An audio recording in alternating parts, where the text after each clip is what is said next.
그를 인정하라. 그리하면 너의 길을 인도하시리라.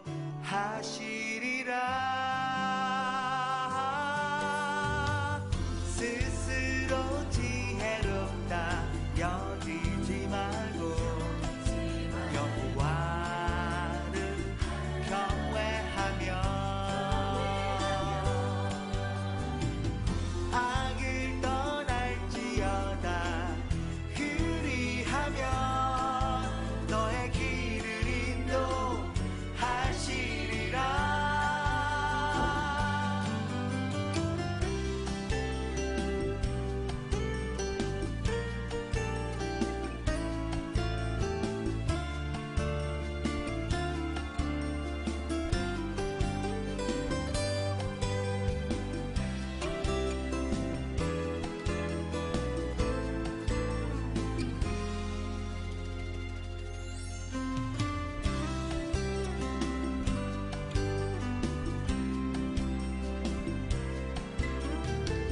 스스로 지혜롭다 여기지 말고 여호와를 경외하며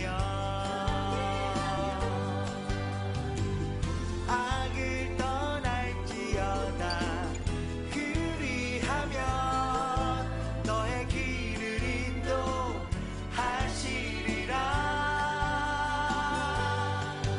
너는 마음을 다하여 여호와를 의뢰하고 내 명철을 의지하지 말라. 너는 범사의 그를 인정하라. 그리하면 너의 길을 인도하시리라. 너의 길을 인도하시리라. 너의 길을 인도하시리라.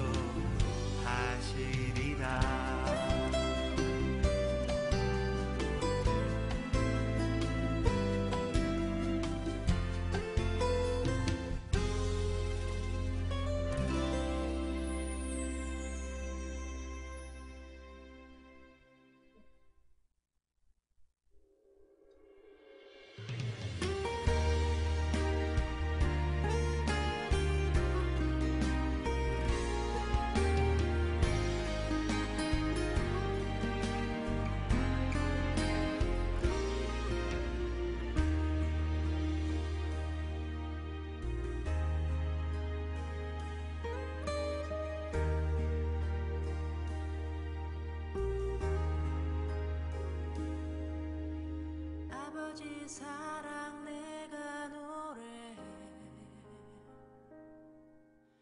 아버지 은혜 내가 노래해.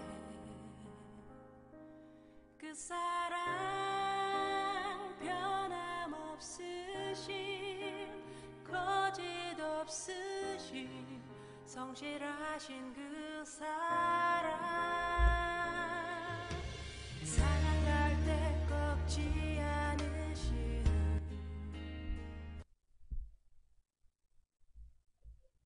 반갑습니다. 오늘도 4월 두 번째 주 수요일 3일밤 예배로 오신 모든 삼성교회 성도님들 환영합니다. 날씨가 반대로 가는 것 같습니다. 너무 춥습니다. 이게 마지막 한파 꽃샘추위라고 생각합니다. 부활절도 지났고 여러분들의 건강을 꼭 지키시기 바랍니다. 건강한 마음에서 건강한 예배 활동이 나오고 또한 건강한 기도가 나오는 줄로 믿습니다. 오늘도 찬양으로 예배 준비하겠습니다. 171장 하나님의 독생자. 171장 하나님의 독생자. 오늘 피아노 반주자께서 참여를 못하셨습니다. 큰 소리로 함께 하시기 바랍니다. 하나님의 독생자 예수 날 위하여 오시었네. 내 모든 죄 사하시려고 십자가를 지셨으나 다시 사셨네. 살아계신 주 나의 참된 소망 두려움이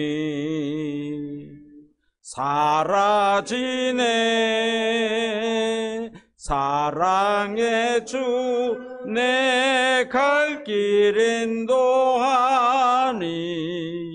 내 모든 삶의 기쁨 늘 충만하네. 주 안에서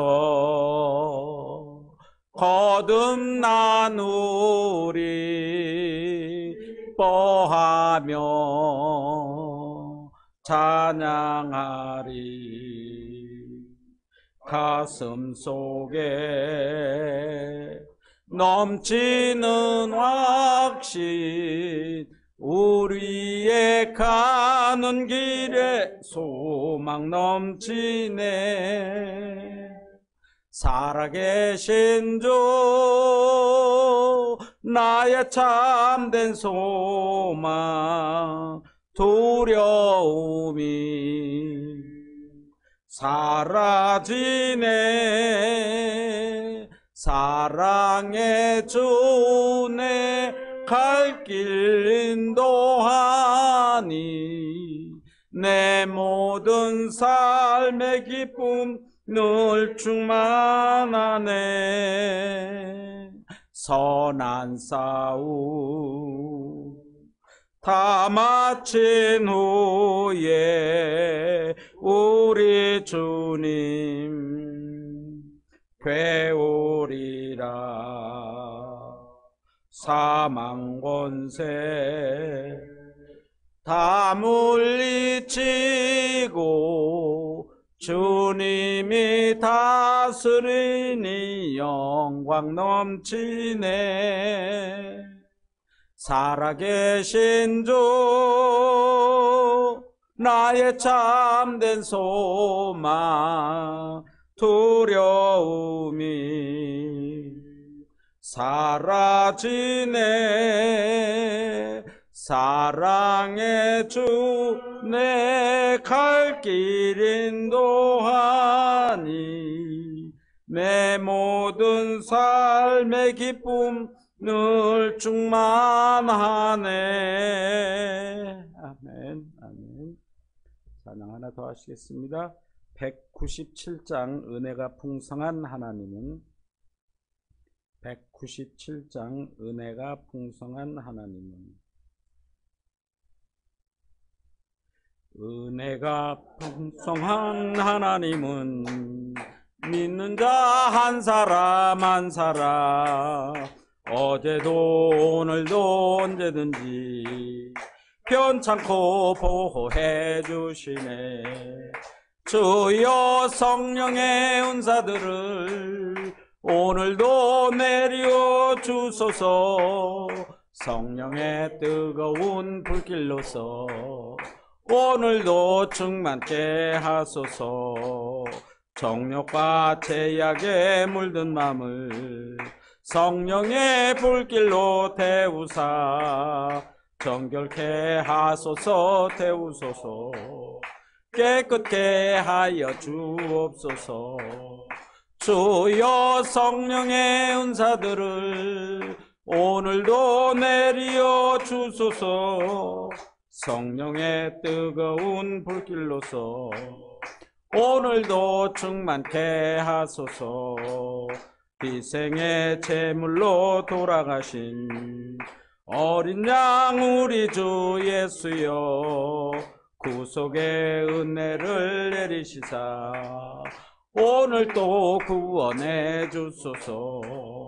주여 성령의 은사들을 오늘도 내려 주소서.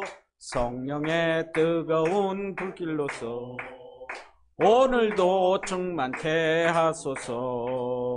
주님의 깊으신 은혜만을 세상에 널리 전하리니 하늘의 능력과 권세로서 오늘도 입혀 주옵소서. 주여 성령의 은사들을 오늘도 내리워 주소서.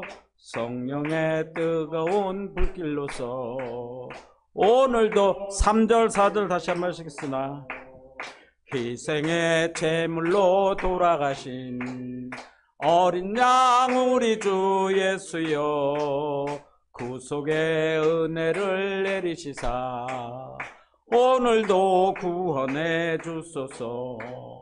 주여 성령의 은사들을 오늘도 내리어 주소서. 성령의 뜨거운 불길로서 오늘도 충만케 하소서. 주님의 깊으신 은혜만을 세상에 널리 전하리니 하늘의 능력과 권세로서 오늘도 입혀 주옵소서. 주여 성령의 은사들을 오늘도 내리어 주소서.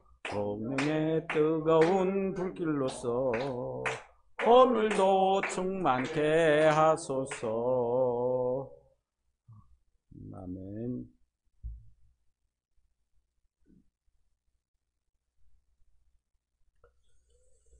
이제 시간이 되었으므로 우리 뜻과 정성을 다해 경건한 마음으로 묵도하심으로 수요 예배를 하나님 앞에 드리겠습니다. 그러나 이제 그리스도께서 죽은 자 가운데서 다시 살아나사 잠자는 자들의 첫 열매가 되셨도다. 사망의 한 사람으로 말미암았으니 죽은 자의 부활도 한 사람으로 말미암는도다. 전능하신 하나님 아버지, 사망 권세를 이기신 주님의 부활을 기뻐하며 찬송하는 삶을 살게 하여 주시다가 이 시간 주님 앞에 모여서 기쁨으로 예배를 드릴 수 있도록 인도하여 주신 은혜에 감사를 드립니다. 부활의 주님을 믿고 의지함으로 날마다 죄를 이기고 부활의 주님을 증언하며 몸을 들여 헌신할 수 있는 저희들이 다 되게 하여 주시옵소서. 저희를 죄악 가운데서 구원하여 주신 예수 그리스도 이름으로 기도드립니다. 아멘. 사도신경으로 저희들의 신앙을 하나님 앞에 올려드리겠습니다. 전능하사 천지를 만드신 하나님 아버지를 내가 믿사오며 그 외아들 우리 주 예수 그리스도를 믿사오니 이는 성령으로 잉태하사 동정녀 마리아에게 나시고 본디오 빌라도에게 고난을 받으사 십자가에 못 박혀 죽으시고 장사한 지 사흘 만에 죽은 자 가운데서 다시 살아나시며 하늘에 오르사 전능하신 하나님 우편에 앉아 계시다가 저리로서 산자와 죽은 자를 심판하러 오시리라. 성령을 믿사오며 거룩한 공회와 성도가 서로 교통하는 것과 죄를 사하여 주시는 것과 몸이 다시 사는 것과 영원히 사는 것을 믿사옵나이다. 아멘. 이제 찬송 91장 슬픈 마음 있는 사람을 함께 하시겠습니다. 찬송 91장 슬픈 마음 있는 사람 함께 하시겠습니다. 슬픈 마음 있는 사람 예수 이름 믿으며 영원토록 변함없는 기쁜 마음 얻으리. 예수의 이름은 세상의 소망이요 예수의 이름은 전국의 기쁨일세. 거룩하신 주의 이름 너의 방패 삼으라. 환난 시험 당할 때에 주께 기도드려라. 예수의 이름은 세상의 소망이요 예수의 이름은 전국의 기쁨일세. 존귀하신 주의 이름 우리 기쁨 되도다. 주의 품에 안길 때에 기뻐 찬송 부르리. 예수의 이름은 세상의 소망이요. 예수의 이름은 전국의 기쁨일세. 존귀 갖다간 후에 보좌 앞에 나아가 왕의 왕께 경배하며 면류관을 드리리. 예수의 이름은 세상의 소망이요. 예수의 이름은 전국의 3절 4절 다시 한번 하시겠습니다. 존귀하신 주의 이름 우리 기쁨 되도다. 주의 품에 안길 때에 기뻐 찬송 부르리. 예수의 이름은 세상의 소망이요. 예수의 이름은 전국의 기쁨일세. 우리 갈 길 나간 후에 보좌 앞에 나아가 왕의 왕께 경배하며 면류관을 드리리. 예수의 이름은 세상의 소망이요. 예수의 이름은 전국의 기쁨일세. 아멘. 이 시간 예배를 위하여 조정숙 권사님 기도 인도하시겠습니다.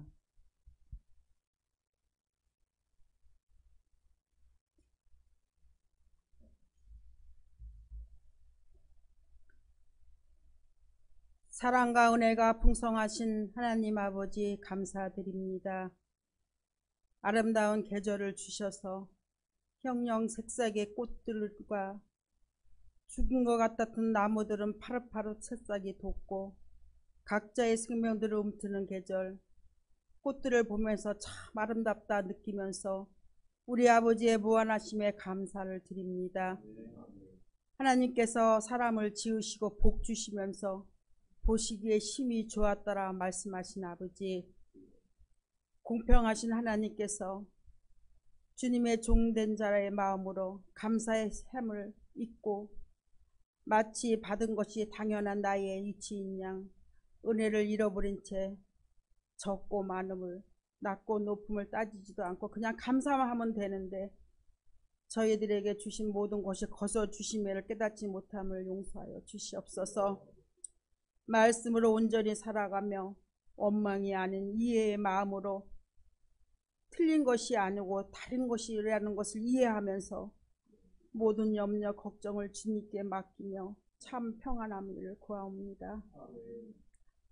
아버지, 주님의 자녀로서 홀로 서지 못하고 구경꾼이 돼버린 지금 김영택 담임 목사님의 말씀을 듣고자 이 자리에 모인 주님의 자녀들, 성령님께서 함께 하셔서 여호와를 앙망하는 자는 세움을 얻으리라 말씀하셨사오니 목사님께 영육간의 강건함을 더하사 성령님의 음성에 따라 모든 성도들을 바로운 길로 인도하시는 목자로 굳게 세워 주시옵소서. 말씀을 듣고 감동하고 감사하며 목사님께 배운 그대로 각자의 자신에 맞춘 위치에서 맡겨진 사역을 잘 감당하여 우리의 모습을 보시는 아버지께서 잘하였다 칭찬받는 자녀로서 또 주체할 수 없는 회개의 눈물로 주님께 더 한 발짝 다가가기를 자녀로 인도하여 주시옵소서. 어떤 일을 선택함에 있어서 먼저 하나님께 무릎을 꿇고 기도하게 하시고 하나님께서 주신 감화 감동으로 선택하여 삼성교회가 든든히 서갈 수 있도록 은혜에 충만하기를 함으로 채워 주시옵소서. 우리 삼성교회 기도자가 많아지게 도와주옵시고 헌신자가 많아지게 도와주옵시고 서로 사랑하는 성도들이 많아지며 목사님과 모든 자들이 기도로 똘똘 뭉칠 수 있는 삼성교회로 지켜 주시옵소서. 아버지, 오늘도 말씀을 듣고자 합니다. 마귀에게 우리의 마음을 방해되지 않도록 우리의 마음을 주님께서 잡아 주시옵소서. 모든 것을 주님께 부탁드리오며 예수님의 이름으로 기도드렸사옵나이다.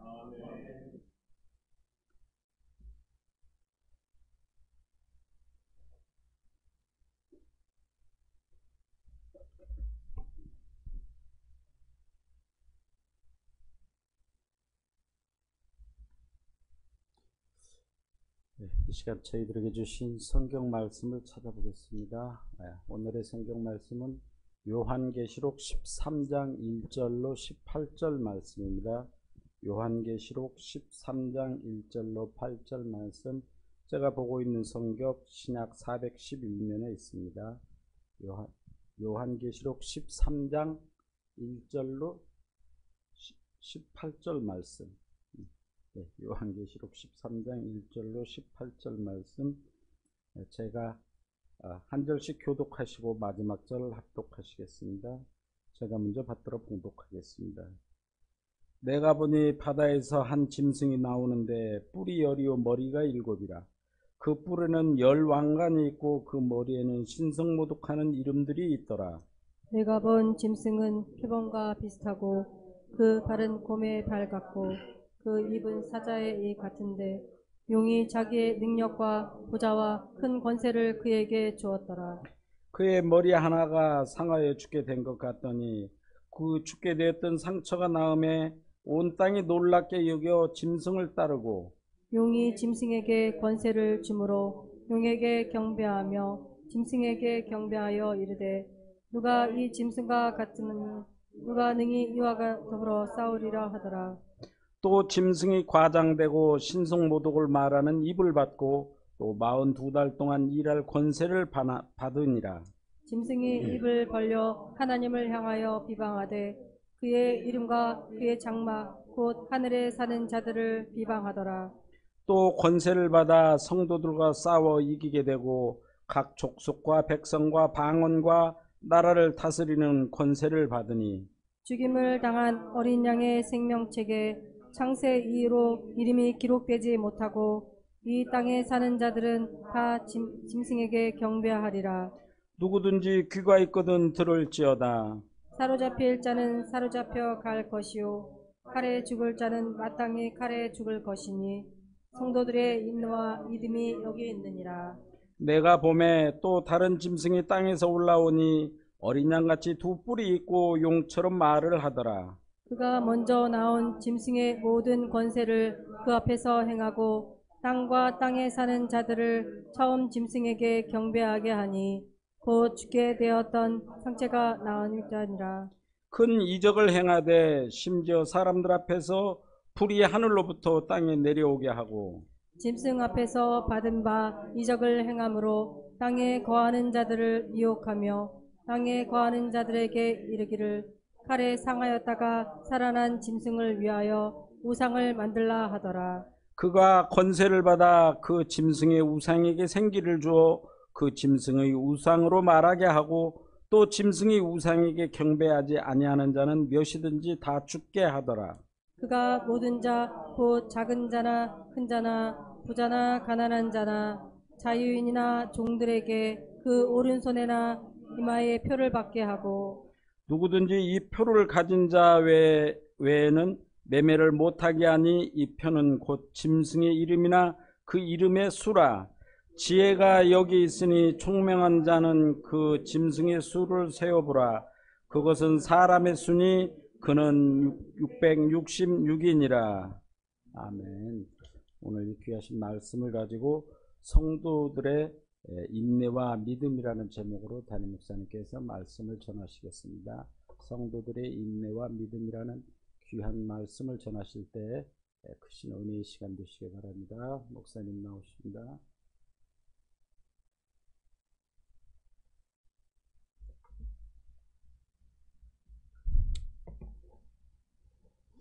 할렐루야. 오늘도 예배 가운데 나오신 모든 성도님들을 주님의 이름으로 환영하고 축복합니다. 네, 먼저 우리 기도 제목 가지고 기도하고 말씀 전하도록 하겠습니다.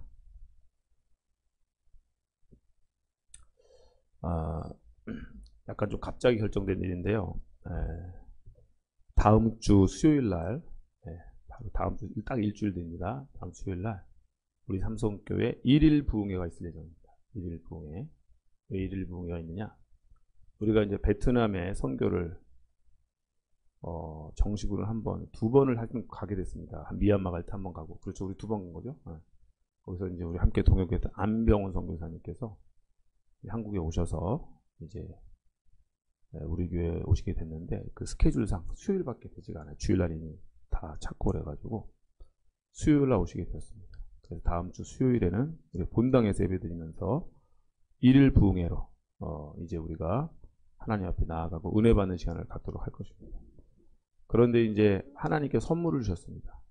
안병훈 선교사님이 처음에는 그런 말씀 없으셨는데 갑자기 연락이 오셔가지고 제가 가수 한 분을 모시고 갈 겁니다. 그래가지고 가수를 모시고, 또 가수와 기획사 대표가 또 같이 오신답니다. 그래가지고 가수분이 또 특송도 하시고 그러시는데, 저도 어떤 가수인지를 몰랐어요. 근데 이제 그래서 그분도 이렇게 동영상을 선교사님 보내오셨습니다. 어떤 가수인지를, 먼저 뭐 판타스틱 듀오라는 프로그램이 옛날에 있었대요. 근데 거기에서 이선희 씨와 같이 노래해서 연속 5주 5승, 최고 우승을 한 분이라고 하더라고요.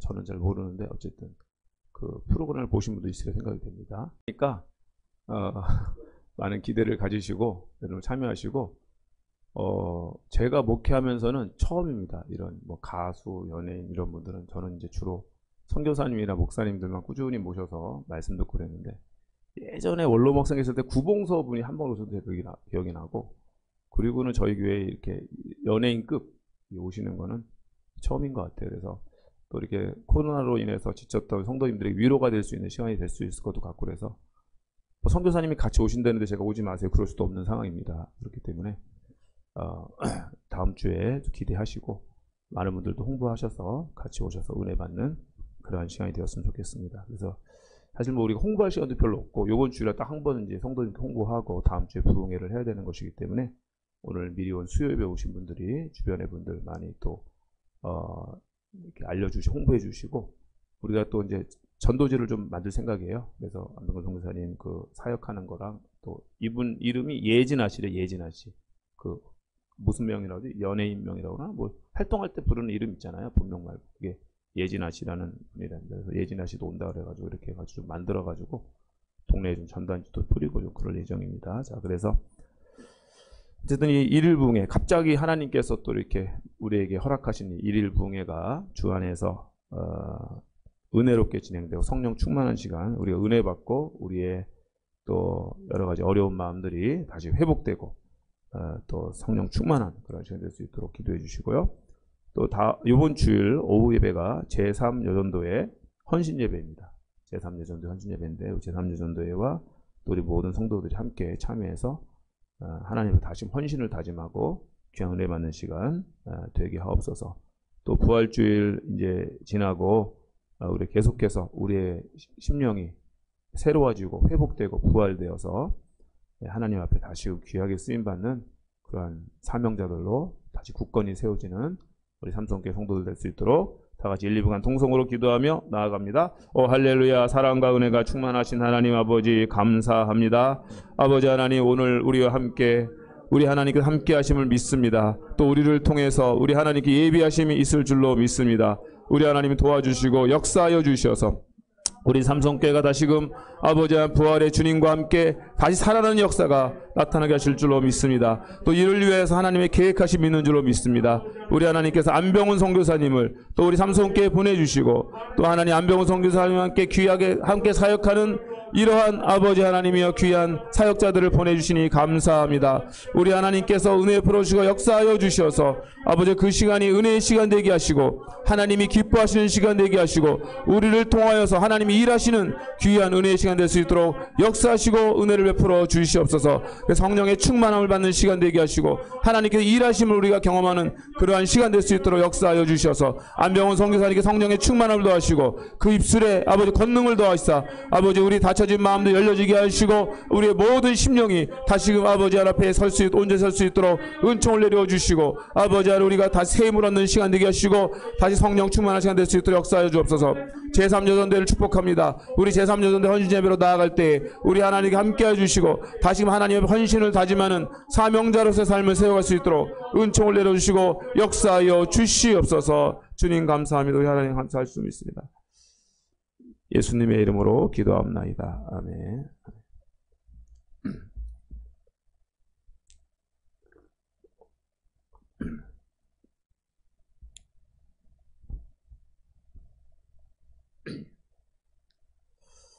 네. 그 가수 예리마 씨는 예수 믿는 사람이니까 걱정하지 않아도 될 것 같습니다. 혹시라도 왜 가수가 오나 그러는데 이 선교사님의 선교사학을 열심히 돕는 팀이라고 그러시더라고요. 네, 그래서 그 기획사 대표님도 목사님이시고 또 이렇게 복음성가 유명 복음성 가수들하고 같이 이렇게 문화 사역을 하시는 그러한 귀한 분들이니까 여러분들이 기도하시면서 또 기대하는 마음으로 나오셨으면 좋겠습니다. 네, 오늘은 요한복음 13장 말씀으로 함께 은혜를 나누기를 원합니다. 네, 우리가 지금 지난주에는 고난주간 특별 새벽 기도였기 때문에 이제 한 주 쉬어서 또 아마 가물가물하실 겁니다. 요한계시록에는 3가지 7개의 큰 사건이 있습니다. 그 3번이 반복되는, 그래서 7인이 떼어지고 7 나팔이 불어지고 7 대접이 이제 쏟아집니다. 자, 7인이 떼어지고 7 나팔이니까 불고 대접이니까 쏟아지는 것입니다. 7인이 떼어지고 7 나팔이 불어지고 또 7 대접이 쏟아지는데 우린 지금 7 대접이 쏟아지기 바로 전에 7째 나팔이 불고 그 어간에 어떤 일이 있었는가를 이제 요한계시록 12장과 13장이 우리에게 말씀해 주는 것입니다. 자, 7인과 7 나팔 다 이거 무엇이냐면은 환란이 있다는 겁니다. 환란이 있고 그것이 그리고 인 나팔 대접으로 갈수록 점점점 환란의 강도가 세어집니다. 우리도 인생을 살면 살수록 인생이 쉬운 것이 아니라 인생이 어렵다 하는 것을 느끼고 세상이 좋아지는 것이 아니라 세상이 점점점 강팍해지고 세상이 점점점 하나님을 떠나고 하나님으로부터 멀어지고 너무 세속적인 것으로 나아가고 이러한 이제 모습들이 우리의 주변에서 많이 관찰이 되는 것입니다. 점점 세상은 하나님을 대적하는 방향으로 이 세상이 질주하고 있다는 것이죠. 자, 그래서 이제 그러한 모습을 볼 때 요한계시록 말씀이 정말로 우리 시대에도 여전히 동일하게 적용되는 말씀이겠구나 하는 것입니다. 그리고 이제 우리 시대에는 조금 다르지만 그 사도 요한이 살아있을 시대에는 정말로 육체적인 박해, 그리스도인을 잡아다가 사자밥이 되게 하고 또 살 가지고 다 찢겨 죽이고 이런저런 잔인한 방법으로 그리스도인들을 죽이던 시대였다라는 것입니다. 그리고 그래서 요한계시록 말씀은 아주 신기한 것이 사도 요한의 시대에도 적용되고 또 교회가 보편적인 시대, 그러니까 모든 그리스도인이 다 적용되는 거예요. 성경이 왜 신기한 책인지 아십니까? 성경의 저자들이 일단 그 시대에 자기들의 이야기를 쓴 거잖아요. 이사야는 이사야 시대, 에레미야 시대, 스가랴 시대. 그래서 자기의 역사적 배경을 가지고 썼지만은 그게 보편적인 모든 그리스도에 적용이 되죠. 그러니까 성경 말씀입니다. 우리가 읽는 거 아닙니까? 그리고 또 이것이 여전히 미래에도 완성될 말씀인 것입니다. 그래서 성경 말씀은 한 가지 시점을 갖고 썼지만은 그것이 과거와 현재와 미래에 다 적용되는 그러한 말씀이기 때문에 성경책이 신비한 책인 것입니다. 이런 책은 세상에 어디도 없는 것이죠. 자, 그래서 요한계시록도 그런 의미에서 사도 요한의 시대, 역사적 배경이 있지만은 그것이 모든 그리스도인들에게, 그러니까 예수님 이후에 예수를 믿고 죽어 돌아가셨던 모든 그리스도인들에게도 적용되고 현재를 살아가는 우리들에게도 적용되며 또 미래에도 적용이 될 것이라는 것입니다. 그래서 우리가 그 차원에서 우리가 요한계시록을 읽을 때에 이해가 되는 것입니다. 삼중적인 구조가 있는 거예요. 과거, 현재, 미래라는 삼중적인 그런 시간적 차원이 이 요한계시록 말씀에는 다 녹아 있다. 그래서 사도 요한의 시대에도 적용되고 오늘 우리의 시대에도 적용이 되는 말씀이다 하는 것을 우리가 알 수가 있습니다. 자, 그래서 사도 요한의 시대에도 기독교에 대한 박해가 있었죠. 그때는 물리적인 박해고, 오늘 우리에게는 물리적인 박해는 아니지만 이런저런 모양으로, 뭐 미디어를 통해서, 여러 가지 뭐 뉴스를 통해서, 신문을 통해서, 여러 가지 상황들을, 정치적인 것을 통해서, 뭐 사회적 문화적인 걸 통해서 계속 기독교가 지금 이제 박해받는 그러한 시대라고도 우리가 또 볼 수가 있는 것입니다. 자, 그리고 이렇게 이제 박해받는 것은 무엇이 있냐면 사탄이 최후의 발악을 하는 것이다. 사탄. 그래서 하늘에서 쫓겨났거든, 사탄이. 지난 시간에 했던 우리가 요한계시록 12장에 보면은 큰 용이 내쫓기니. 그래서 요한계시록 용은 사탄을 의미하는 것입니다. 큰 용이 내쫓기니 옛뱀 곧 마귀라고도 하고 사탄이라고도 하며 온 천하를 꿰는 자라. 그래서 이 용은 바로 옛뱀. 옛뱀은 뭐죠? 그 아담과 하와를 꼬셨던 그 옛뱀입니다. 그러니까 그 옛뱀은 마귀를 상징하는 것이고 사탄을 상징하는 거다. 온 천하를 꿰는 자다. 이거 온 천하는 중요해요. 구별이 없습니다. 뭐 우리 한국만 깨는 것도 아니고 온 천하를 다. 그리고 사도 요한의 시대뿐 아니라 오늘 우리 시대에도 또 우리의 미래의 시대에도 사탄은 계속해서 주님 오시는 그날까지, 주님의 완전한 승리가 이루어질 때까지 온 천하를 꿰는 그러한 사탄의 그 괴계를 계속해서 멈추지 않을 거라는 것이죠. 자, 그래서 이제 이것을, 근데 감사한 것은 뭐냐면 요한계시록을 통해서 바로 그러한 일이 있을 거라는 것을 우리에게 미리 알려주심으로 인해서 우리로 하여금 신자로 하여금 대비하게 하신다는 거죠.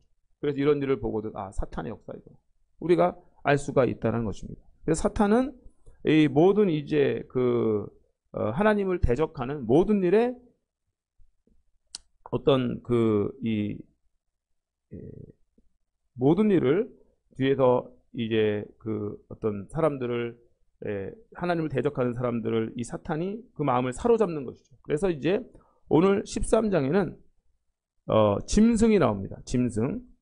그래서 오늘 13장에 보니까 내가 보니 바다에서 한 짐승이 나오는데 뿔이 10이요 머리가 7이라. 그 뿔에는 10 왕관이 있고 그 머리들에는 신성 모독하는 이름들이 있더라. 이 짐승은 용의 그 조종을 받는 사람입니다. 그래서 12장에 나오는 용이 이제 이 짐승을 일으키는 거예요. 그래서 이 사탄이 짐승을 일으킨다. 그럼 짐승이 누구냐? 짐승은 이제 여기서 진짜 짐승을 의미하는 것이 아니라 무슨 사자니, 여기 뭐 사자 같은 표범 같은, 그런데 그것은 진짜 표범, 진짜 사자, 뭐 진짜 곰 이런 얘기가 아니라 곰 같고 사자 같고 이런 형상을 통해서 뭔가를 상징하려고 하는 거죠. 그만큼 이 사자, 곰, 표범 이거는 아주 잔인하죠. 그냥 다 물면 놓지 않고 계속 다 잡으니까 끔찍하게 막 잔인하게 하잖아요. 잔인하게 기독교를 박해하는 그 짐승 같은 그 어떤 존재인 것이죠. 그래서 우리도 뭐 보통 저 짐승 같은 놈 이렇게, 우리나라에도 그런 말이 있잖아요. 옛날부터 너무 이제 사람 같지 않고 끔찍한 범죄를 저지른다거나 뭐 연쇄살인을 저지른다 막 그런 사람들 보면은 저 짐승만도 못한 놈. 우리나라 말에도 그런 말이 있습니다. 짐승이라는 말이. 자, 그래서 그렇게 이제 여기서 짐승이라는 것은 진짜 짐승이 아니라 짐승이 상징하는 바가 있다는 것이죠. 근데 박해의 시대 때 이 짐승이 상징하는 바는 바로 어떤 큰 권세를 가지고, 짐승은 힘이 있으니까 짐승입니다. 그렇죠? 그래서 짐승은 힘이 있는 거예요. 그래서 2절에 보면 표범, 곰, 사자 같다 이렇게 이제 하는데, 그래서 큰 어떤 권세를 가지고 힘을 가지고 뭐 정치적인 힘이 될 수도 있고 군사적인 힘이 될 수도 있고 이런 걸 가지고서 그리스도인들을 박해하고 하나님을 대적하는 자들을 짐승이라고 표현한 것입니다. 그리고 짐승은 누가 조종하고 있다고요? 사탄이 조종하고 있는 것이다. 사탄이 짐승을 일으킨 것입니다. 그래서 우리가 보통 어떤 일이 있을 때 사탄이 틈탔다 이런 말을 하잖아요. 사탄이 틈탔다, 틈탔다. 그래서 바로 그런 것입니다. 짐승에게 사탄이 이제 그 심령을 조종을 하는 것이죠. 그래서 이제 짐승은 사탄의 조종을 받는 존재입니다. 그 짐승이 보니까 뿔이 10이고 머리가 7이고 그 뿔에 10 왕관이 있다 이렇게 되는데, 이거는 이제 권세를 가진 자들입니다. 그러니까 이 짐승은 그냥 이렇게 일반 뭐 서민들이 아니라 어떤 한 나라의 왕일 수도 있고 어떤 큰 제국일 수도 있고 국가일 수도 있는 것입니다. 그러니까 이 하나님 나라를 향한 박해, 그리스도인들을 향한 박해는 그냥 어떤 소규모로 이루어지는 것이 아니라 엄청난 규모로 이루어진다는 것이죠. 그래서 그 당시에 이제 로마 제국으로 상징하기, 로마 제국의 큰 나라의 왕들이 하나님의 백성들, 그리스도인들을 박해하고 또 그들을 핍박했던 그러한 것들을 의미하는 것이라고 볼 수가 있습니다. 자, 그런데 이 짐승의 특징이 뭐냐면은 신성모독하는 이름들이 있다라는 거예요. 그 머리들에는 신성모독하는 이름들이 있더라. 신성모독이 뭘까요? 하나님의 이름을 욕되게 하는 것입니다. 하나님을 대적하는 것입니다. 이것이 바로 신성모독하는 것입니다. 그런데 이 짐승의 이 머리, 머리가 7인데 그 머리들에는 7머리들마다 다 신성모독하는 이름들이 다 있다는 거. 그게 정확하게 어떤 이름인지 성경에는 기록되지 않지만 하나님을 대적하는 것입니다. 이 짐승은 하나님을 지금 대적하려고 하고 있는 거예요. 하나님을 대적하면서 땅에서는 하나님을 믿는 자들을 박해하는 것이죠. 그래서 이제 이미 하늘에서 쫓겨났기 때문에 이 용이 이 땅에서의 최후의 발악을 하면서 계속해서 하나님의 이름을 이제 모독하고 욕되게 하는 그러한 일을 하는 것입니다. 자, 그런데 이 짐승이 워낙 큰 힘과 권력을 가지고 지배하고 통제하려 하니까 3절에 보니까 그의 머리 하나가 상하여 죽게 된 것 같더니 그가 그 죽게 되었던 상처가 나음에 이 짐승이 뭔가 이렇게 이제 다 죽었던 것 같은데 다시 살아났다 뭐 그런 뜻입니다. 그래서 예수님의 부활을 이제 흉내내는 그러한 이제 이 짐승의 모습을 볼 수가 있어요. 그래서 나도 죽어서 살아났다면서 어떤 큰 능력을 행할 수 있는 것처럼 그래서 자기를 위장한다는 것이죠. 근데 온 땅이 놀랍게 여겨 짐승을 따르더라. 그렇게 나오는 것입니다. 하여튼 이 짐승이 큰 힘을 가지고 있고 뭔가 약해졌다가도 막 다시 힘이 세지고 막 이러니까 이 짐승이 진짜 정말 어떤 놀라운 존재인가 보다 하면서 사람들이 점점점 짐승을 따른다는 것입니다. 하나님을 사람이 따라야 되는데 하나님께 순종해야 되는데 하나님을 대적하는 그 짐승을 따라간다는 것입니다. 세상을 따라간다는 것이죠. 쉽게 말하면 세상을 따라간다는 것입니다. 자, 그래서 4절을 보세요. 용이 짐승에게 권세를 줌으로 나와 있죠. 그래서 12장에 나오는 용, 사탄이 짐승, 그 짐승은 이제 그 사도 요한의 시대로 로마 제국의 황제가 될 수도 있고 지금으로 말하면은 하나님을 대적하는 어떠한 사람들이 될 수가 있는 것입니다. 권세 있는 사람들. 이 사람들에게 권세를 준 거예요. 용이. 사탄이. 그래서 용에게 경배하며 짐승에게 경배르되 누가 이 짐승과 같으랴 그러면서 사람들이 이제 하나님을 경배하는 것이 아니라 이 세상을 따라가고 황제를 숭배하고 그런다는 것입니다. 우리나라에도 보면 일제시대에 하나님을 믿는 것이 아니라 일본의 천황이 신이라고 그래가지고 신사참배하고 막 그런 일도 있었고 그거는 이제 하나의 단적인 예고 더 문화적으로 보면 이 세상에 많은 사람들이 하나님 아닌 세상의 다른 것들을 따라가는 그러한 모습들을 우리가 또 볼 수가 있습니다. 하나님 아닌 다른 것을 더 신뢰하고 믿고 따라가는 것. 그것이 다 하나님 아닌 것에 경배하는 것이고 우상에게 경배하는 것이거든요. 자, 또 5절에 보니까 또 짐승이 이제 이 용에게 권세를 받은 짐승이죠. 용이 이 짐승에게 권세를 줬으니까 이 짐승이 과장되고 신성모독하는 입을 받았다라는 것입니다. 그래 짐승이 하는 말은 과장하고 신성모독하는, 과장했다는 것은 아주 교만한 말을 하는 것입니다. 교만하고 과장된 말을 하면서 하나님에 대해서 계속해서 신성모독하는 말을 한다는 것이죠.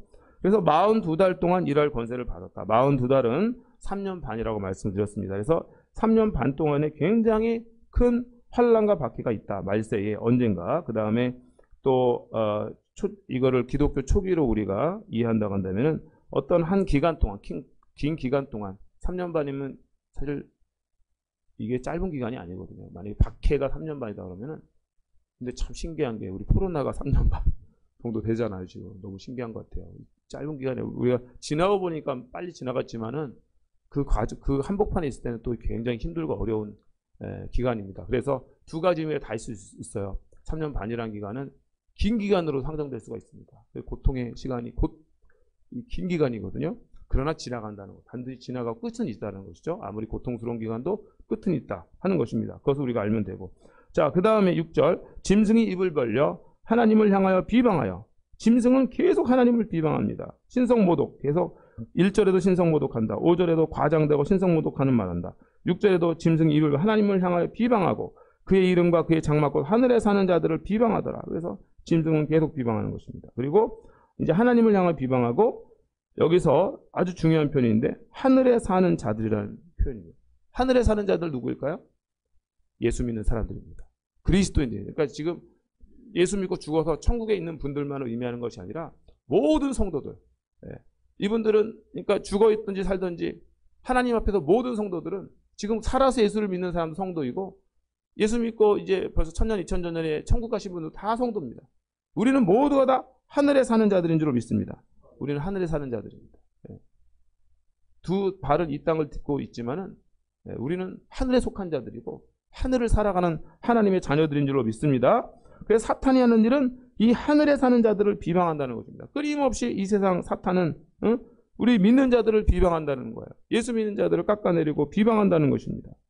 그러므로 우리들은 이러한 비방이 있을 때에 더욱더 믿음에 굳건히 서야 될 줄로 믿습니다. 하나님의 자녀들은 더욱더 하나님을 바라보면서 믿음에 굳건히 서야 됩니다. 세상이 우리를 향하여서 어떠한 소리를 하고 어떠한 비방을 하더라도 우리는 더욱더 굳건히 하나님을 바라보는 그런 성도로서의 삶을 살아갈 수 있는 저와 여러분이 되시기를 주님의 이름으로 축복을 드립니다. 또 권세를 받아 성도들과 싸워 이기되 각 족속과 백성과 방언과 나라를 다스리는 권세를 받았다. 짐승이 이제 성도들과 싸워 이기게 돼. 왜냐하면 성도들은 힘이 없습니다. 짐승은 엄청난 힘을 갖고 있어요. 정치적인 힘도 갖고 있고 군사적인 힘도 갖고 있고 사회적인 힘도 갖고 있고 문화적인 힘도 갖고 있고 지금으로 보면 정치, 경제, 사회, 문화, 언론 다 장악하고 있는 것입니다. 근데 뭐 우리는 아무것도 없잖아요. 있잖아요. 뭐 우리가 무슨 힘이 있습니까? 네. 그러니까는 이 짐승이 성도들과 싸워 이기는 것 같은 것이죠. 네. 한동안 그렇게 보인다는 것입니다. 그리고 이것이 족속, 백성, 방언, 나라를 다스린다. 그러니까는 어떤 이 사탄의 역사가 이게 어떤 국지적인 게 아니라 어떤 한 지역에서만 일어나는 것이 아니라 정말 온 세상에 이 사탄의 권세가 다 미치고 있다는 것이죠. 영적인 이야기입니다. 자, 8절, 9절이 중요한데 10절까지가 죽임을 당한 어린 양의 생명책에 창세 이후로 이름이 기록되지 못하고 이 땅에 사는 자들은 다 그 짐승에 경배하리라. 박해가 너무 심하니까 예수님을 믿는 정말 예수님을 진실되이 믿는 사람들 외에는 다 그 짐승에게 경배한다는 겁니다. 그래서 죽임을 당한 어린 양의 생명책. 죽임을 당한 어린 양이 누구실까요? 바로 우리 예수님이십니다. 예수님의 생명책. 예수님의 생명책에 기록된 자는 예수님의 십자가의 보혈을 믿고 그 이름을 힘입어 구원받은 하나님의 자녀들인 줄로 믿습니다. 죽임을 당한 어린 양의 생명책에 우리의 이름이 기록되어 있는 줄로 믿습니다. 우리는 어린 양의 생명책이 기록되어서 하나님의 인치심을 받은 자들입니다. 그래서 보면은 하나님의 인치심에 관한 말씀입니다. 우리는 하나님의 인치심을 받은 자들이라는 사실을 우리가 늘 기억해야 될 줄로 믿습니다. 나의 이름은 생명책에 기록되어 있습니다. 다 같이 따라하면 내 이름은 생명책에 기록되어 있습니다. 아멘. 예수님을 믿는 순간 우리의 이름은 생명책에 기록되는 것입니다. 그러므로 우리는 짐승에게 경배할 수가 없는 것입니다. 짐승에게 경배해서는 안 되죠. 그래서 이게 앞뒤가 다 맞아야 됩니다. 뭐냐면은 우리가 생명책에 기록되어 있다면 절대 짐승에 경배할 수 없습니다. 근데 역으로 짐승에게 경배한다는 것은 생명책에 기록되지 않았다는 뜻이기 때문에 절대 짐승에게 경배해서는 안 됩니다. 그것은 무엇이냐? 믿음을 떠나서는 안 된다는 것이죠. 세상으로 나아가서는 안 된다는 것입니다. 사탄에게 복종하고 사탄에게 순종해서 사탄의 자식이 되어서는 안 된다는 것입니다. 우리는 하나님의 자녀로 끝까지 믿음을 지켜야 된다는 거야. 내 이름은 생명책에 기록되어 있기 때문에. 그래서 그 사탄이 어린 양의 생명책에 기록된 사람들은 어떻게 할 수가 없습니다. 육신의 생명은 제할 수 있지만 우리의 영혼과 우리의 이름을 하나님의 생명책에서 지울 수는 없는 것이거든요. 그러니까 그 믿음을 가진 초대교회 성도들은 담대하게 숭배할 수가 있었던 것입니다. 사탄이 이 짐승이 내 목숨을 빼앗아간다 할지라도 내 영혼을, 내 이름을 하나님의 생명책에서 지울 수 없다라는 너무도 강한 확신이 있었기 때문에 그냥 이 순교의 현장에서 담대한 마음으로 순교의 현장을 향해서 걸어나갈 수가 있었던 것입니다. 그래서 10절에 보세요. 누구든지 귀가 있는 자는 들을지어다 말씀하시고 이 말씀을 잘 마음속에 새기라는 것입니다. 귀 있는 자는 들으라는 것은 귀로만 들으라는 얘기가 아니라 마음에 그 말씀을 잘 새기라는 거예요. 지금 이 말씀을 생명책에 기록된 자는 우상에게 경배하지 이 세상에 절하지 않는다. 그래서 10절에 보니까 사로잡힐 자는 사로잡혀갈 것이요 칼에 죽을 자는 마땅히 칼에 죽을 것이니 야 어떻게 이런 말 합니까? 그렇죠? 순교를 각오하라는 거예요. 성도들의 인내와 믿음이 여기 있느니라. 그래서 사로잡혀가고 칼에도 죽고 하겠지만은 그것이 우리의 이름을 하나님의 어린 양의 생명책에서 취할 수 없다는 사실을 알기 때문에 우리는 이러한 환난 앞에서도, 이러한 박해 앞에서도, 핍박 앞에서도 끝까지 믿음을 지킨다는 것입니다. 그래서 10절 하반절 보세요. 성도들의 인내와 믿음이 여기 있느니라. 아멘. 오늘의 설교 제목입니다. 다 같이 따라합니다. 성도들의 인내와 믿음이 여기 있느니라. 아멘. 성도들은 인내하고 끝까지 주님 바라보고 믿어야 됩니다. 성도들의 인내와 믿음이 여기에 있는 것입니다. 이런 박해가 있을 때, 이런 핍박이 있을 때, 이런 고난과 환난이 있을 때 바로 성도들의 인내와 믿음이 여기에서 요구된다. 그런 뜻이에요. 여기 있는이라는 영어로 This calls for patient endurance 그래가지고 이것이 바로 우리 성도들에게 아주 큰 인내가 요구되는 때다. 그런 이제 말씀인 것입니다. 그래서 환난이 있을 때, 핍박이 있을 때 바로 그때가 우리가 뭐 할 때라고요? 인내해야 될 때라는 것이죠. 평소에 좋을 때야 뭐 인내하는 거 뭐 어렵습니까? 그러나 힘들고 어려울 때 진짜 그때 인내해야 그게 진짜 인내인 것이죠. 정말 이 칼 앞에서도 사로잡힘을 당한 감옥에 갇히든지 죽임을 당할 수 있는 그 순간에라도 우리가 믿음을 지키는 것, 이것이 진짜 인내라는 것입니다. 그래서 성도들의 인내와 믿음이 여기 있다 하는 것을 바로 이때를 위함이다 하는 것을 우리가 기억을 하고 세상이 어려워지고 또 세상이 점점점 믿는 자들을 향하여 뭐 물리적인 칼은 아니지만은 이런저런 박해와 핍박을 할 때라도 우리가 끝까지 인내하고 믿음을 지켜야 됩니다. 이 요한계시록의 가장 핵심적인 주제입니다. 제가 계속 매주마다 말씀드리잖아요. 말세가 되면은 환난이 있다, 어려움이 있다, 고난이 있다. 그러나 그때라도 하나님께서 역사의 주인이시고 통치자시고 하나님이 다스리시니 우리는 그 하나님을 바라보면서 끝까지 믿음으로 승리하자. 그런 뜻입니다. 자, 이제 11절 이하에는 또 다른 짐승이 나옵니다. 그러니까 짐승은 한 번 나오고 마는 것이 아니에요. 또 다른 짐승이 나와가지고, 또 이제 먼저 나온 그 짐승에게 또 권세를 받아 그런 이제 박해를 하고 쫙 그렇게 합니다. 그리고서 우상을 만들고 또 우상에게 생기를 줘서 뭐 이제 우상에게 뭐 경배하지 않은 자 다 죽게 한다. 15절에 나와요. 15절 하반절에 보면은 또 짐승의 우상에게 경배하지 아니하는 자는 몇진 다 죽게 하니라. 엄청난 박해가 계속된다는 그런 말씀입니다. 자, 그리고 이제 16절부터 봅니다. 그가 모든 자 곧 작은 자나 큰 자나 부자나 가난한 자나 자유인이나 종들에게 그 오른손이나 이마에 표를 받게 하고, 여기서 보면은 작은 자나 큰 자, 부자나 가난한 자, 자유인이나 종 이렇게 짝으로 나옵니다. 그렇죠? 작은 자나 큰 자, 부자나 가난한 자, 자유인이나 종. 이거 무슨 의미일까요? 그냥 모든 사람이라는 거예요. 예외되는 사람이 없다는 것입니다. 그렇죠? 작은 자나 큰 자나 부자나 가난한 자유인이나 종 모든 사람들에게 그 오른손이나 이마에 표를 받게 한다는 것이죠. 여기서 표를 받는다는 것은 고대 시대에는 어떠한 이제 특징이 있냐면은 표는 소유권을 나타냅니다. 고대 시대에 내가 노예 시장에 노예를 사요. 그러면은 도장을 꽉 찍습니다. 옛날 인두로 지졌잖아요, 아예. 그래가지고 요즘으로 말하면 그게 문신 같은 걸 수도 있어가지고 표시를 딱 해가지고 소유권을 나타내는 거죠. 표를 딱 받게 한다는, 사탄이 표를 받게 한다면 넌 내 거다 이거죠.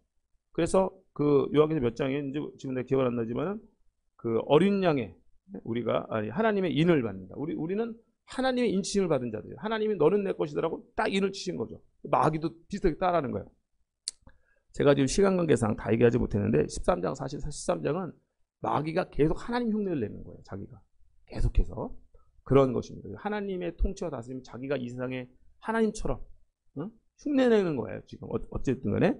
자, 그래서 하나님의 인치심을 또 흉내내가지고 마귀도 자기의 그 종들에게 자기 소유권을 나타내는 겁니다. 그래서 땅 찍는 거예요. 그래서 요한계시록에 보면 중립지대가 없습니다.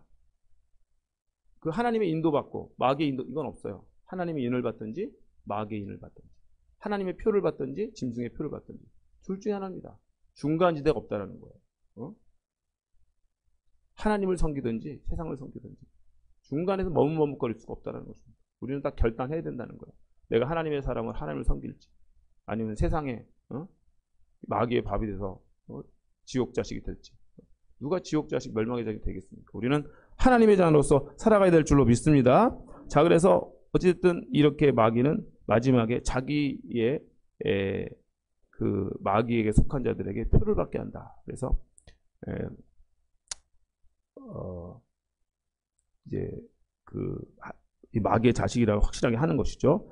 그 다음에 누구든지 이 표를 가진 자 외에는 매매를 못하게 하니 이 표는 곧 짐승의 이름이나 이름의 수다. 그렇게 나옵니다. 그래서 이제 이것으로 인해서 18절까지 읽어보면 지혜가 여기 있으니 총명한 자는 그 짐승의 수를 세어보라. 그것은 사람의 수니 그의 수는 666이라. 그렇게 나옵니다. 그래서 이 666이라는 숫자만큼 이 기독교 역사에 있어서 많은 이 어떤 추측을 낳고 또 많은 해석이 있는 구절도 드뭅니다.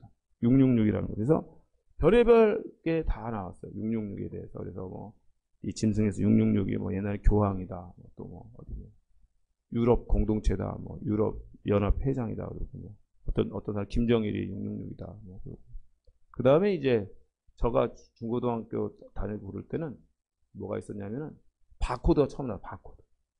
바코드가 나왔어. 바코드 이게 쭉 바코드 있잖아요. 그래서 이제 그 이마트 같은 데서 결제 띡 바코드 띡띡띡 그 레이저인가 뭐라 자외선인가 뭐를 찍는 거지 이게 빨간 불빛 나오잖아요. 띡띡띡 찍어가지고 그래가지고 그걸로 이제 결제하잖아요. 근데 그 전에는 우리가 그런 세상이 없었거든. 다 현금으로 계산을 하던 시대야 옛날에. 요즘 애들은 모르죠. 그런 옛날에 다 현금으로 그런 게 없었잖아요. 근데 갑자기 그다가 띡띡띡 하고 다 바코드로 변하니까 이게 바코드가 없으면 이제 거래를 못 하니까 사람들이 이 바코드가 666이다. 왜냐하면 이 바코드가 없으면 거래를 못 해. 성경에 보니까 이 표를 가진 자에는 매매를 못 해. 바코드 없이는 매매를 못 하니까 바코드가 666이다. 그랬다는 거예요. 그다음 좀 지나가지고 이제 신용카드가 막 나오기 시작한 거예요. 이게 신용카드가 또 666인가 보다. 왜냐하면 이제 신용카드가 없으면 결제를 못 하는 거야. 점점 신용카드. 요즘에 더 그런 거 많이 느끼지 않으세요? 요즘 부쩍 우리나라가 신용카드가 갑자기 예를 들어 주차 이런 데도 현금 받는 데가 거의 없어요. 다 신용카드 전용 뭐 단말기입니다. 써가지고 다 신용카드 꽂아야 되고 요즘은 어른들이 어디 가가지고 뭘 모르면 뭐 식사도 못 한대요. 요즘은 다 뭐 키오스크라고 그래가지고 다 그걸로 해가지고 눌러가지고 결제하고 현금 안 받는 시대가 점점 빠르게 이제 진행되고 있는 거예요. 그러니까 또 어떤 사람들은 이거야말로 666이다. 신용카드. 그래서 저도 약간 그런 생각 한 적이 있어요. 대학교 때. 그래가지고 저는 전화카드도 안 써. 그때 옛날에 전화카드가 있었잖아요. 전화도 이렇게 신용카드처럼 찍 넣어가지고 쓰는 거. 저 미국 유학관이 있었는데 저는 그것도 안 썼어요. 오직 동전만 들고 다니면서 저거 신용카드처럼 생긴 거 다 666일 수가 있다 그래가지고 저 신용카드 절대 평생 안 쓰려고 그랬어요. 그때만 해도. 진짜 저도 그렇게 왠지 그런 생각이 들어가지고 그런 적이 있었고 최근에는 뭐냐면은 베리칩이라는 게 있습니다. 들어보셨나 봐요. 베리칩이라는 게 있어가지고 이 신용카드도 분실의 위험이 있는 거예요. 들고 굳지 않고. 그러니까 지금 이제 이미 실현되고 있는 건데 사람의 여기 손이나 이런 데다가 조그만 칩을 씹는 거예요. 그래가지고 그걸로 이제 모든 것 병원에 가도 그걸로 띡 대기만 하면은 그 사람의 모든 의료기록 쫙 나오고 그게 신용카드도 되는 거예요. 띡 되면은 이제 그걸 결제도 하고 우리나라 아직 되지 않았지만 이거를 유럽 쪽에서는 어느 나라에서는 실험하고 있고 지금 현재 하고 있대. 그래가지고 이제 이 베리칩은 진짜 꼼짝없이 이게 666이다. 이렇게 이제 왜냐면 이거 없이 앞으로는 현금이 사라지는 시대가 곧 온다니까 현금이 지금 그렇게 되고 있잖아요. 실제적으로 여러분들 피부로 요즘 느끼잖아요. 왜 지갑에다 현금 넣고 다녀도 현금 쓸 일이 별로 없습니다. 다 신용카드 결제니까 어디 가도. 어쨌든 그래서 이제 이게 베리칩이다. 이제 그런 얘기가 나오는데 제가 성경을 깊이 연구해 본 결과 그런 것은 666이 아닙니다. 네, 그런 것은 걱정하지 마시고 왜냐하면 제가 말씀드렸죠. 보편적이어야 된다고. 666이라는 것은 생각해 보면은 만약에 이 베리칩이 666이다 그러면은 사도 요한도 666을 몰랐던 거예요. 2000년 동안 예수 믿고 돌아가셨던 모든 분들에게는 이 666은 전혀 해당이 안 되는 겁니다. 제가 만약에 그 베리칩 안 받고 내가 구제에 죽는 저도 666에 해당 안 되는 거예요.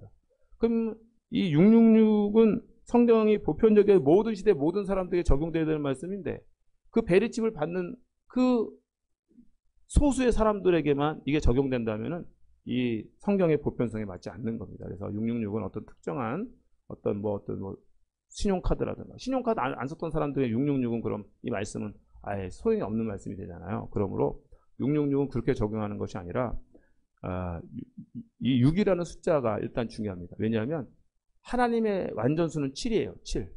그래서 제가 말씀드렸죠. 이 요한계시록 13장에서 사탄은 계속해서 하나님 흉내를 낸다고. 하나님처럼 되려고 하나님 흉내를 냅니다. 근데 하나님처럼 되지는 못해요. 그래서 7에서 가장 가까운 숫자가 뭐예요? 6입니다. 6. 그러나 7은 아니에요. 그래서 이 세상에 대한 지배권을 갖고 통제권을 갖고 다스리고 이 세상을 통제하고서 자기가 하나님처럼 막 행세하고 하지만 하나님처럼 결코 될 수 없는 그 6이라는 숫자, 그것을 의미하는 것이죠. 그래서 하나님께 도전하는 수입니다. 6이라는 숫자는. 6이라는 숫자, 7이라는 하나님의 완전수에 도전하는 숫자다. 그러나 하나님의 완전함은 결코 이루지 못할 숫자, 적그리스도를 의미하는 것입니다. 사탄을 의미하는 거예요. 그래서 이제 이 666이라는 1차적으로 이 사도 요한의 시대에는 네로 황제를 의미하는 것이었습니다. 1차적으로. 왜 그러냐면 이건 대부분의 학자가 동의하는 거예요. 제가 성경 주석을 10개도 넘게 찾아봤습니다. 이것 때문에. 학자들은 도대체 666에 대해서 어떻게 해석하나? 그랬더니 열이면 9은 게마트리아라는 게 있습니다. 게마트리아. 이게 뭐냐면은 고대 시대에는 알파벳 1, 2, 3, 4 숫자가 없었어요. 그래서 그때는 거기다가 알파벳에다가 숫자를 먹입니다. 무슨 말? 우리나라 말에 가나다라면 가는 1, 나는 2, 기억니은 수들 해가지고 다는 4 이렇게 해가지고 히브리어도 마찬가지예요. 근데 히브리어에서 네로 시저, 네로 케이사르를 그거를 숫자화하면은 정확하게 666이 나오는 거예요. 그러니까 이제 네로 황제가 그렇게 믿는 자들을 박해했기 때문에 네로 황제를 게마트리아 그 법으로 해가지고 666을 나타낸 것이고, 그래서 네로 황제가 하나님께 도전하는 것처럼 자기가 다 이 세상을 통제하고 다스리는 것처럼 하나님께 도전하는 것처럼, 그러나 결국 하나님이 될 수 없는 그의 어떤 활동의 범위는 하나님이 허락하신 범위를 넘어갈 수가 없는 것이죠. 그리고 그 이후에 믿는 자들을 대적하고 하나님을 하나님을 비방하고 하는 모든 세력들, 이게 다 666인 것입니다. 그래서 666은 바로 그런 의미가 있다. 그러므로 이 666은 바로 사탄의 하수인들을 말하는 것입니다.